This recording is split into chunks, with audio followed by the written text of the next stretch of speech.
teaching about not jaywalking, about gay rights, because that's an old law and a new law, right? But it's still the law. This book, this Bible, regardless of its old laws or new laws, it's still laws, and it's our laws. Just like America has their laws, this book is basically our laws. This book is our dietary program.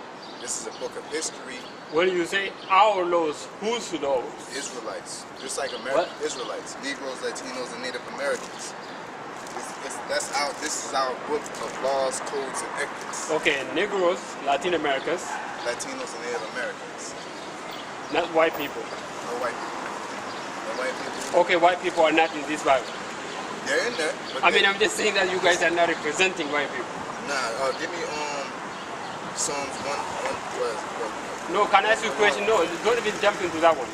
You brought one of the hot topics in this today's world, about gay rights, you say. How are you guys representing that? Like, what are your views in that area? We're against it. Oh, you are standing on the Jesus, right? You represent that guy, right? This is not Jesus. It's white. It's white Jesus. It's a fake Oh, one. okay. That's fake one. Okay. Yeah, that's a fake. You know it's a fake one. Oh, no. Why you tell me that? No. I mean, I'm just surprised you guys are really bringing something unique to the table. See what I mean? It's really not unique. It's not. Well, I mean, at least for me, this is something that's different. Okay. That I'm seeing. So now, tell me about that subject. What your Bible now, what you are presenting, say about gay people, about gays and bisexual and lesbians and transgenders. What does it say? Let's get it. It's quite clear. And it says this, and it also says, now when I read you this, it also says that we have to be wise as a serpent, harmless as a dove. What? Wise as a serpent, harmless as a dove. There's certain things our law says that we're supposed to do, that because we're in this society, we can't act out. Okay? Just like if a person is a Muslim, he can't, in America, he can't marry legally more than one woman because it's illegal in this place. But he can go back home or whatever country he can and marry as many women as he wants. Yes, he can. Yeah. He can go to Utah. In America? Utah, yeah. And Utah. Well, in Utah. Yeah, that's America. Yeah, but in certain states you can't do it here. Yes, well, that is America though. See, you need to also, I mean, I'm just telling you for the future, you need to bring down, not in America, but in, yeah, you know what I mean? My point was, yes, even though it's legal according to your laws, yes, but according to the laws of the land, you wouldn't be able to act it out whether it's right or wrong. So what the Bible say answers that question there? So I'm about to read that. You got it? I got the Old Testament. This is Leviticus chapter 20, verse 13. If a man also lie with mankind, as he lieth with a woman, both of them had committed an abomination. Abomination is the thing that's most hateful to God. So that means what is going to be taken to the guy? Are you guys going to kill the person according to this law? It's going to answer it. We just breaking it down step by step. All right, go ahead. They shall surely be put to death. Their blood shall be upon them. There you go. So if a man see, that's what I like to hear. What I mean by that is, I'm not going to say, according to me, nobody deserves to be killed. However, I just wanted to hear what you guys are saying. Like, I am a Muslim, okay? According to Muslim law, the same thing is true there. But some of the people who live in the Western never bring up that. However, they criticize about Muslims. See what I mean? They don't talk about what Bible says. I mean, if you're going to represent something, you got to represent everything. It's rules and regulations. Yes, exactly. Yes. And if you're not any law, we believe in this wholeheartedly. Okay. In what? We believe in the Bible wholeheartedly. We're not Muslims, but as far as our beliefs, we believe in the Bible to a T. Now, there's people that pick up our beliefs, and they don't believe it wholeheartedly. Just like you said, what denomination are you, Baptist? Those are the people that pick up this book and don't follow it wholeheartedly. They'll sit there and promote homosexual and gay rights, but the Bible says they should be put to death. There's people that pick up the Quran and do the same thing. But the whole point of the matter is, these people are hypocrites. That's the whole point of the matter. You're dealing with a hypocrite, okay? As far as that aspect. Those people that pick up the Bible, and we just read in the Bible that a fag should be put to death, or a homosexual should be put to death. But then these people pick up that same Bible and swear on it and pass a law that homosexuals should have rights. When according to the Bible, they should be put to death. So my question, you guys are saying this, like, okay, like this is about people of color. Obviously, I can see the picture here. Who has written this book, the Bible? Who written it? Yeah, Prophets. It's real simple, prophets. which prophets? Do you really think that the prophets wrote this book, that the Bible that you are holding right now? It's not about what I think. What? It's not about what I think. It's about what I have faith in. What? It's not about what I think. It's about what I have faith in. No. We have to see, like, let me tell you, myself, I'm a true believer, and I do respect religion, and I mean any kind of religion, but I'm a true Muslim believer. However, my background is in science.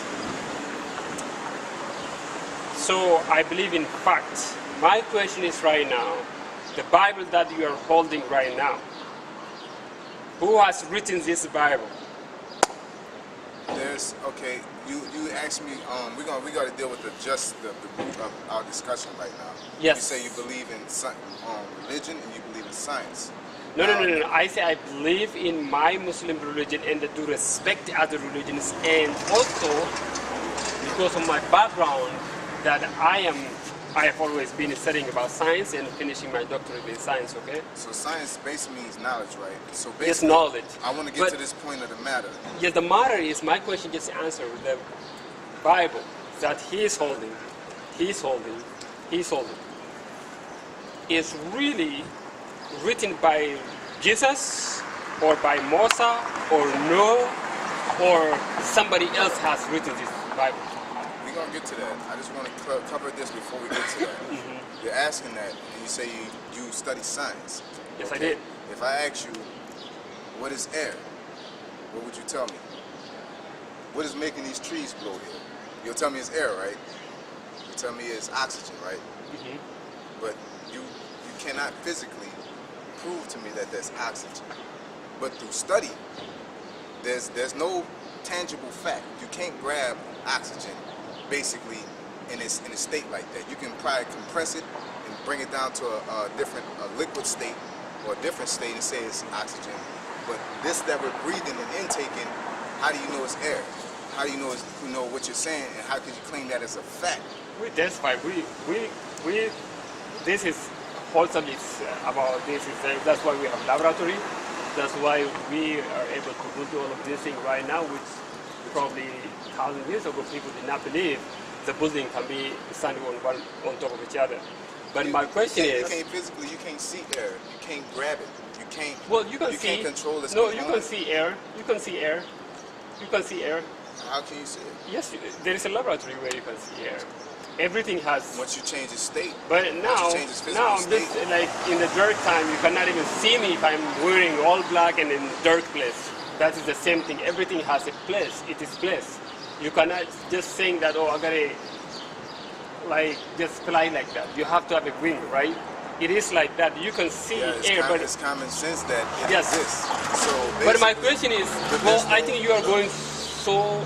But listen to what I'm trying to say. Yes.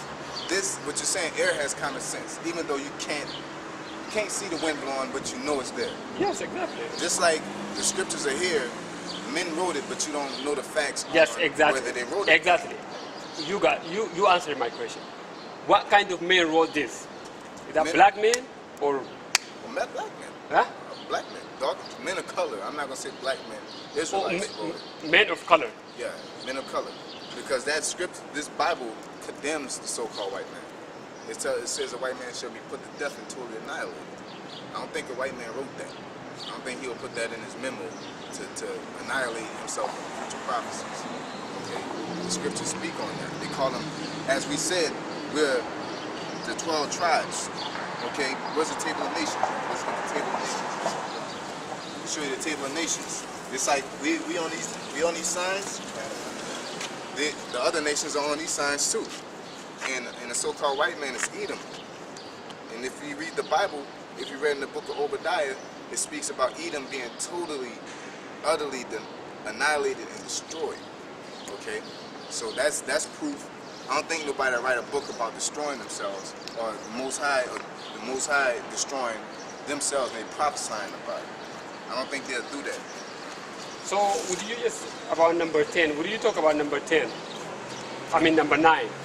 Number 9, the Ethiopians, the Kawash Kush, because you look like Ethiopian. I assume you are, because Ethiopians look fairly close to us in resemblance. Ethiopians are not Israelites. We're going to cover that from the jump. It's just that y'all Ethiopians stayed in the land of Samaria, when we got kicked out by Shalmaneser, okay, during the Babylonian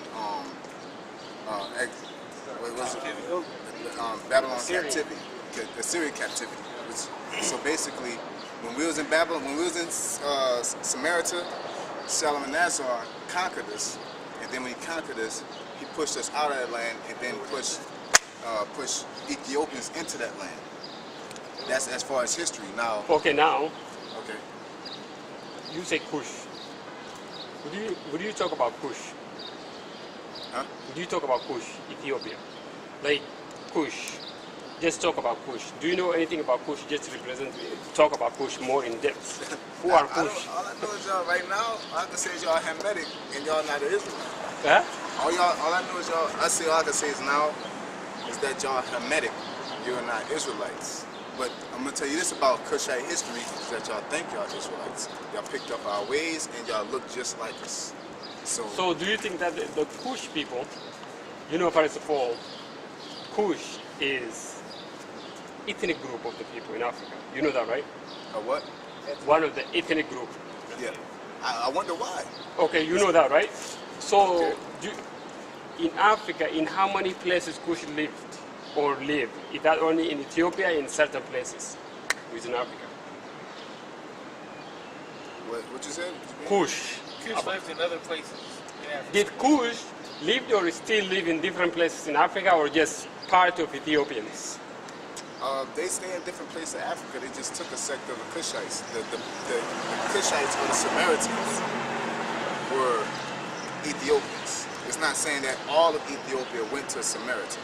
Okay, it's just the fact that that's part of Africans that went to that land. All right, Kushites could be all over, but they're in Africa, they're in Ethiopia, they could be still in Samaria, they could be still in other lands. But at the end of the day, as far as the scriptures say, the Kushites are the ones that move into Samaria, which is why they're so ethnically, because they picked up our laws. Okay, they picked up our laws, and the Bible speaks on it. So, like, first of all, I'm just trying to teach you there, but if you didn't know, I guess you might not really know deeply about Kush. I know what the Bible says about Kush. I really don't know anything past that. Yes, about Kush. Kush means people. Okay, in Africa there are only two groups, okay? Black people have only two groups. Kush and the Bantu. Okay. Are you listening?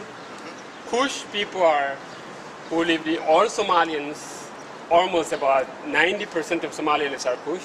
Eritrea, Sudan, Ethiopia, Burundi, Tanzania, some of them very few in Tanzania, and even as far as all the way to the Sierra Leone. And there are only two people, Kush and the Bantu. Bantu are the people who immediately believed in Christianity when Kush was fought with the Christianity when Christianity came over. So like I'm Kush now. So from Ethiopia, that's something that I'm just trying to. Okay, so you're saying Kush is the Ethnic group. The ethnic group that Yes. basically they're the old school Africans. So Not all the school. Kush is just like, let's say that British, just like British people, one of the largest ethnic group in Africa. Bantu is also one of the largest ethnic group in Africa. So the two groups can be as far different from one another, just like white people or black people.